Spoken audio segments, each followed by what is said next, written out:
सो hey guys, कैसे हैं आप सभी लोग। Welcome back to my channel AGNI manga. तो यार एक बार फिर से मैं हाजिर हूँ डीमन एम्पायर की एक और बिल्कुल नई एपिसोड के साथ, जो कि होने वाली है एपिसोड नंबर 222। लेकिन शुरू करने से पहले अगर आप लोगों ने अब तक मेरे चैनल को सब्सक्राइब नहीं किया है तो पहले जाकर के मेरे चैनल को सब्सक्राइब कर लीजिए, शुक्रिया। एंड शुरू करते हैं हमारा आज का ये वाला एपिसोड। तो जैसा की लास्ट एपिसोड के एंड में हम लोगों ने देखा, न्यू फ्लेक ड्रैगन की ठोड़ी पर एक जोरदार पंच लगाता है, जिससे की फ्लेक ड्रैगन वहीं पर ढेर हो जाता है। लेकिन जैसे ही लॉन्गजिन्यू, सिस्टर चूचू और जीटियान चैन सभी लोग अपनी जीत की बातें ही कर रहे होते हैं कि तभी स्पेक्टर ड्रैगन जल्दी से आगे बढ़कर के निंग को पकड़ लेता है। और उन लोगों का शुरू से सिर्फ निंग को ही पकड़ने का ये सब प्लान होता है। लेकिन जैसे ही सिस्टर चूचू इस सब प्लान के बारे में समझ जाती हैं कि इन लोगों का रियल प्लान निंग को पकड़ करके जूफेंग के साथ डील करने का था, सब सोच करके सिस्टर चूचू जूफेंग के बारे में भी सोचती है और सोच रही होती है कि अगर एक बार निंग को कुछ हो गया तो पता नहीं जूफेंग क्या करने वाला है। इसके आए का एपिसोड हम लोग अब देखेंगे। तो एपिसोड की स्टार्टिंग बीस्ट किंग माउंटेन की बाहर की होती है, जहाँ पे कि सभी लोग उन्हीं को बाहर से देख रहे होते हैं। वहाँ पे खड़े सभी लोग अंदर का नजारा देख करके एक दूसरे से कहते हैं, आखिर यहाँ पर ये सब क्या चल रहा है, वे लोग आखिर उससे निशाना क्यों बना रहे हैं, क्या वो यंग लेडी कोई सेकंड रेट के क्लैन से बिलोंग नहीं करती है क्या,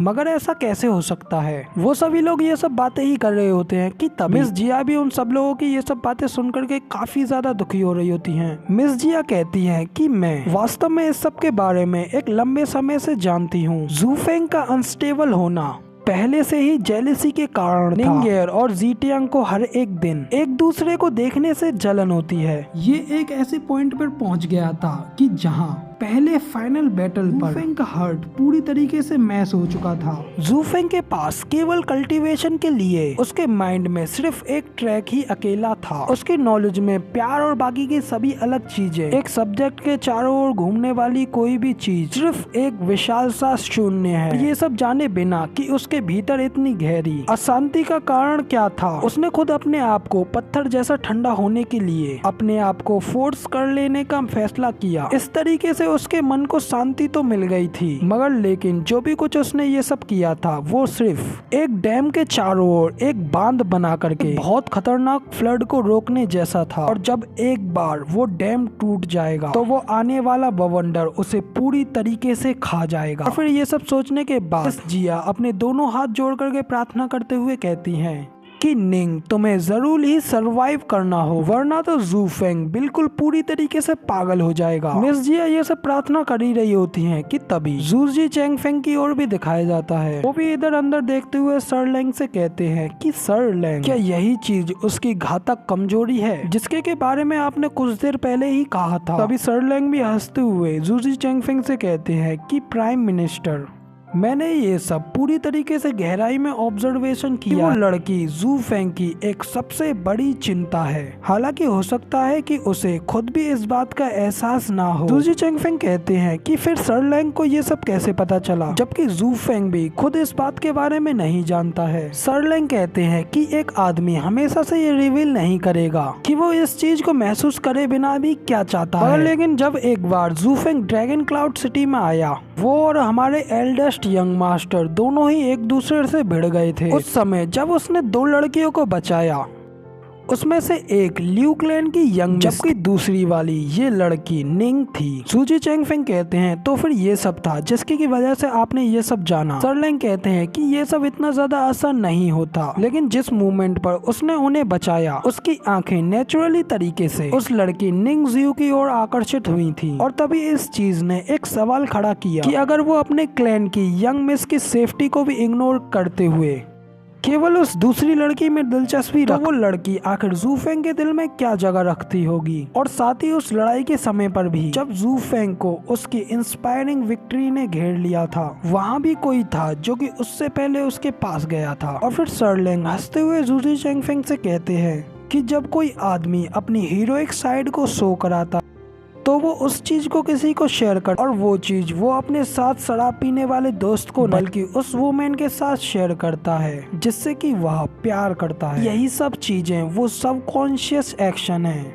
लेकिन वो भी जिन्होंने उसके दिल को सबसे ज्यादा धोखा दिया। ये सब सुनकर के जूजी चैंगफेंग कहते हैं, सर लैंग, आप तो सच में ट्रूली प्रिडिक्टिव है। सिर्फ 2 ही मुलाकातों से आपने उस बच्चे की कमजोरी को समझ, और इन सब चीजों की वजह से ही मुझे आपसे कहना ही पड़े कि मैं आपसे काफी ज्यादा इम्प्रेस्ड हूँ। जबकि सर लैंग भी जू जी चैंगफेंग को बाव करते हुए कहते हैं कि सर आप तो काफी ज्यादा काइंड हैं और मैं तो इन सब चीजों को डिजर्व ही नहीं करता। जबकि प्राइम मिनिस्टर आपकी विजडम वो तो मेरे मुकाबले में बिल्कुल ही मैचलेस है और मैं तो कभी भी प्राइम मिनिस्टर के विचारों के माध्यम से सिर्फ और सिर्फ एक बिट भी नहीं देख पाया। तभी ये बात सुनकर के जू जी चैंगफेंग भी कहते हैं सर लैंग की तो मुझ में भी दिलचस्पी है, तो फिर मैं तो ये अज्यूम कर लेता हूँ कि मैं आपका अगला टारगेट। अभी सर लैंग कहते हैं कि सर प्राइम मिनिस्टर ये सब कैसे पॉसिबल हो सकता है, आपके साथ ऐसा करने की तो मैं कभी हिम्मत भी नहीं कर सकूंगा। जू जी चैंगफेंग भी सर लैंग से कहते हैं कि वैसे मुझे 1 या 2 राउंड खेलने में कोई प्रॉब्लम नहीं है, एक बार जैसे ही सर लैंग उस मंकी के साथ अपनी डील क्लियर कर लें। तभी जू जी चैंगफेंग की ये बात सुनकर के सर लैंग भी हंसने लगते हैं और इसके बाद दोनों लोग ही एक दूसरे की आंखों में घूर करके देखने लगते हैं। तभी सर लैंग भी सोचने लगते हैं कि इससे तो ये भी पता चल जाएगा कि इस वर्ल्ड का नंबर 1 स्मार्टेस्ट पर्सन का टाइटल किसको जाएगा। फिर इस अनवांटेड कंट्रीवर के लिए तो मैं बहुत ही ज्यादा इंटरेस्टेड। सर लैंग ये सब सोच ही रहे होते हैं कि इसी के साथ फिर से सीन हमारा अंदर का दिखाया जाता है कि अभी भी स्पेक्टर ड्रैगन ने निंग का गला पकड़ रखा होता है और स्पेक्टर ड्रैगन निंग से कहता है कि लड़की वो ओल्ड पॉइजनर ये चाहता है तुमको ग्राउंड पर एक खूनी धब्बे की तरह डिसॉल्व कर दिया जाए और उस बच्चे को देखने के लिए मुझे एक ऐसा रिवेंज लेकर के मिला और इससे मैंने एक बेहतर तरीका निकाला। स्पेक्टर ड्रैगन ये सब कहने के साथ ही निंग का और भी ज्यादा जोरों से दबाने लगता है। निंग कहती है कि तुम चाहे कोई भी इच्छाएं कर लो, बिग ब्रदर जू जरूर ही मुझे यहाँ पर आकर के बचाएंगे। लेकिन ये सुनकर के स्पेक्टर ड्रैगन और भी जोरों से निंग का गला दबाता है। ये देख करके जीटियांग निंग को आवाज लगाता है, लेकिन तभी स्पेक्टर ड्रैगन भी निंग से कहता है कि लड़की तुम्हारा वो आदमी नहीं आएगा। स्पेक्टर ड्रैगन कहता है कि जब हम लोगों ने तुम्हारे ऊपर घात लगाया वो चौथी भरी हुई ब्रीमिंग सीक्रेट पिल की बोतल के होंगफू किंगटियान से फाइट लड़ने के लिए जा रहा था। साथ ही स्पेक्टर ड्रैगन हंसते हुए कहता है कि अब जब मुझे ये याद आया कि तुम लोग हमारे लिए एक कॉल्ड राउंड बनने वाले थे, हालांकि कुछ सालों की देरी से। इतना कहकर के स्पेक्टर ड्रैगन निंग का गला छोड़ देता है और कहता है कि मगर लेकिन अपने भाग्य को रिसीव करने में कभी भी देर नहीं होती। और इतना कहकर के स्पेक्टर ड्रैगन इस बार निंग के फेस पर अपना हाथ रखते हुए कहता है गोस्ट हैंड।